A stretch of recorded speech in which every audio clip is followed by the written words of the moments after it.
오늘 하나님 말씀은 데살로니가전서 5장 1절로 11절까지 말씀 보겠습니다. 형제들아, 때와 시기에 관하여는 너희에게 쓸 것이 없음은 주의 날이 밤에 도둑같이 이룰 줄을 너희 자신이 자세히 알기 때문이라. 그들이 평안하다 안전하다 할 그때에 임신한 여자에게 해산의 고통이 이름과 같이 멸망이 갑자기 그들에게 이르리니 결코 피하지 못하리라. 형제들아, 너희는 어둠에 있지 아니하매 그날이 도둑같이 너희에게 임하지 못하리니 너희는 다 빛의 아들이요 낮의 아들이라. 우리가 밤이나 어둠에 속하지 아니하나니 그러므로 우리는 다른 이들과 같이 자지 말고 오직 깨어 정신을 차릴지라. 자는 자들은 밤에 자고 취하는 자들은 밤에 취하되 우리는 낮에 속하였으니 정신을 차리고 믿음과 사랑에 호심경을 붙이고 구원의 소망에 투구를 쓰자. 하나님이 우리를 세우심은 노하심에 이르게 하심이 아니요 오직 우리 주 예수 그리스도로 말미암아 구원을 받게 하심이라. 예수께서 우리를 위하여 죽으사 우리로 하여금 깨어 있든지 자든지 자기와 함께 살게 하려 하셨느니라. 그러므로 피차 권면하고 서로 덕을 세우기를 너희가 하는 것 같이 하라. 아멘. 걸어가신 하나님 은혜를 감사합니다. 이 시간에도 말씀을 전하고 들을 때 깨닫는 지혜를 더해 주시옵소서. 예수님 이름으로 감사하며 기도합니다. 아멘. 오늘의 말씀은 재림의 시기에 대한 말씀입니다. 이는 데살로니가 교회가 질문해온 세 번째 문제로 재림이 언제쯤 이루어질 것인가에 대한 것입니다. 바울은 이에 대해서 재림이 예상치 못한 때에 온다고 말하고, 그러나 신자들에게는 그날이 예상치 못한 때가 아니라 예상할 수 있다는 것을 지적해 줍니다. 그러므로 근신하여 재림의 대망을 할 것을 권하고 있는 내용입니다. 5장 1절 보겠습니다. 형제들아, 때와 시기에 관하여는 너희에게 쓸 것이 없음은. 여기 형제들아, 이 말은 새로운 주제를 시작할 때 알리는 애칭이죠. 때와 시기가 나옵니다. 여기서 때는 일반적인 시간을 말하고 시기는 특정한 시간을 말합니다. 시간은 크로노스와 카이로스가 있죠. 크로노스는 일반적인 시간의 흐름을 말하고 카이로스는 특정한 때를 말하는 것이죠. 이 특정한 때, 결정적인 시기가 재림의 시기와 재림의 시기가 이와 같다는 것을 말씀합니다. 너희에게 쓸 것이 없다. 이것은 바울은 데살로니가 선교 때에 이에 대해서 이미 설명을 했던 것으로 보여집니다. 2절 봅니다. 주의 날이 밤에 도둑같이 이룰 줄을 너희 자신이 자세히 알기 때문이라. 여기 주의 날은 그리스도의 날, 여호와의 날, 이것으로서 구원과 심판의 날을 말하는 것이죠. 구원자는 평상시 예수님 말씀대로 살던 자를 말하고, 심판자는 하나님을 믿지 않는 자들을 말하죠. 이 날이 밤에 도둑같이 온다 말합니다. 아무도 모르게 예상치 못했던 때, 그때 온다는 것이죠. 언제 올지 모른다는 것이죠. 내일 올지 모레 올지 1년 후에 올지 100년 후에 올지 모른다는 것이죠. 자세히 안다 말씀합니다. 바울이 데살로니가 선교 때 이에 대해서 자세히 알려줬던 것으로 보여지며, 그들은 바울에게서 열심히 배웠고 잘 받아들였던 것으로 보여집니다. 3절 봅니다. 그들이 평안하다 안전하다 할 그때에 임신한 여자에게 해산의 고통이 이름과 같이 멸망이 갑자기 그들에게 이르니 결코 피하지 못하리라. 데살로니가 교회에 들어온 거짓 선지자들의 슬로건으로 보는 견해가 있는데, 여기서 평안하다 안전하다 이렇게 말합니다.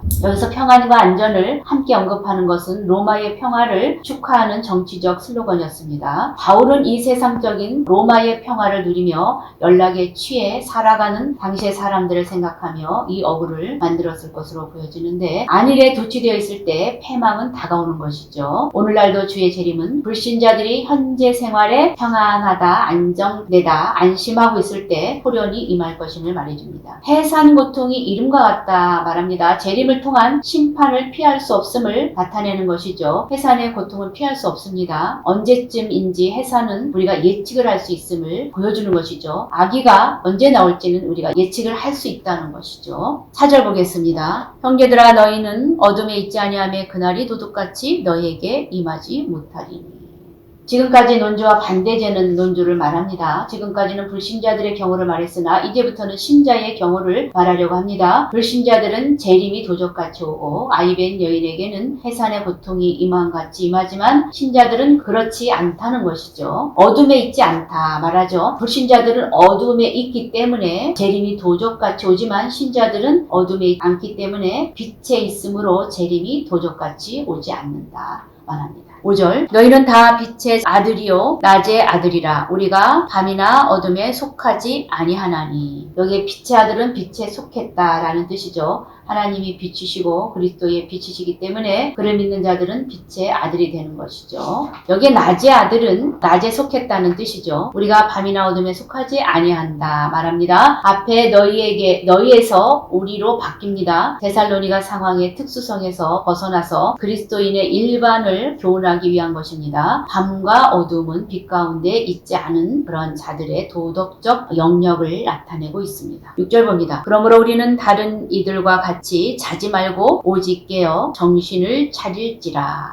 말합니다. 그러므로 이것은 논증이 다른 것으로 이제 옮겨감을 보여주는 어구이죠. 우리는 다른 이들과 같이 자지 말고 오직 깨어 근신할지라. 바울이 본서에서 자주 쓰는 대조 형식으로 되어 있습니다. 여기서 다른 이들은 소망이 없는 불신자들을 가리키고 자지 말라 이것은 잠을 말하는데 여기서 이 잠은 죽음을 가리키는 것이 아닌 도덕적 해이함을 가리키는 것을 보여줍니다. 깨어 있으라 말하죠. 자지 말고 더불어 영적 각성을 촉구하는 말입니다. 특히 재림의 교훈에 관련된 말이죠. 이 말은 본관복음에서는 재림의 시기에 대한 무지의 근거에서 나오고 여기서는 그리스도인의 정체성의 근거에서 나오는 내용입니다. 깨어있다는 것은 잠자는 자는 감각도 없고 활동도 없죠. 이와 같이 영적인 사실에 대한 무감각하고 무관심한 상태에서 각성하라. 7절 보겠습니다. 자는 자들은 밤에 자고 취하는 자들은 밤에 취하되. 여기 가르라는 접속사가 나옵니다. 그래서 전절의 이유를 말하는 것이죠. 우리가 자지 말고 깨어 있어야 하느냐. 그것은 자는 것과 취하는 것이 모두 밤에 속한 행동들이기 때문이라는 거죠. 그래서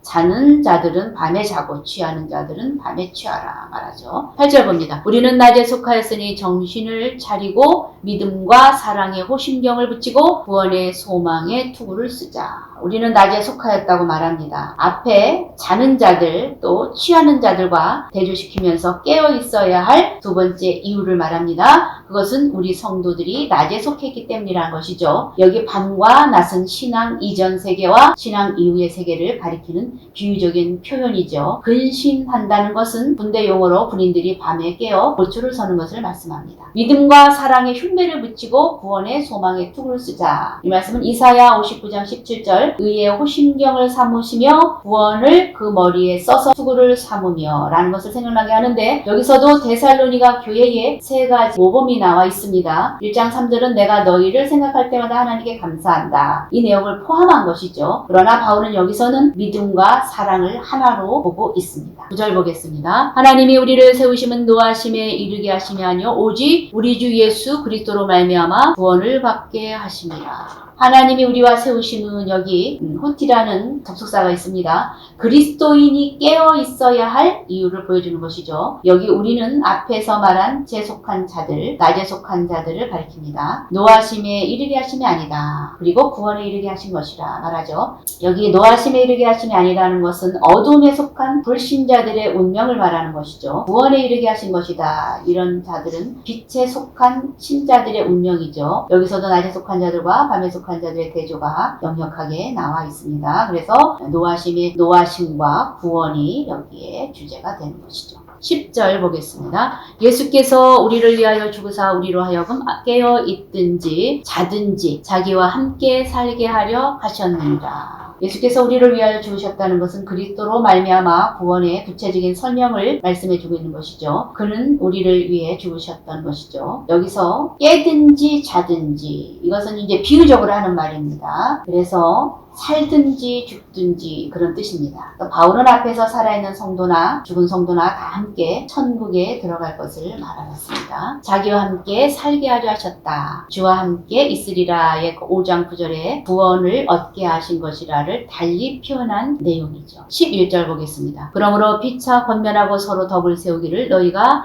하는 것 같이 하라. 이것은 앞에서 말한 것 지금의 삶이 하나님의 기뻐하시는 뜻에 따라 가라라는 그러한 내용이죠. 그래서 오늘은 이제 재림의 시기 문제에 대해서 아주 중요한 문제에 대해서 바울이 설명해주는 내용이었습니다. 기도하겠습니다. 걸어가신 하나님 은혜를 감사합니다. 오늘 우리의 삶이 안연함으로 세상에 속해 있지 않게 도와주시고 깨어서 근신하며 준비하며 살아가는 삶이 될 수 있도록 도와주시옵소서. 함께 하심을 믿사옵고 예수님 이름으로 감사하며 기도합니다. 아멘.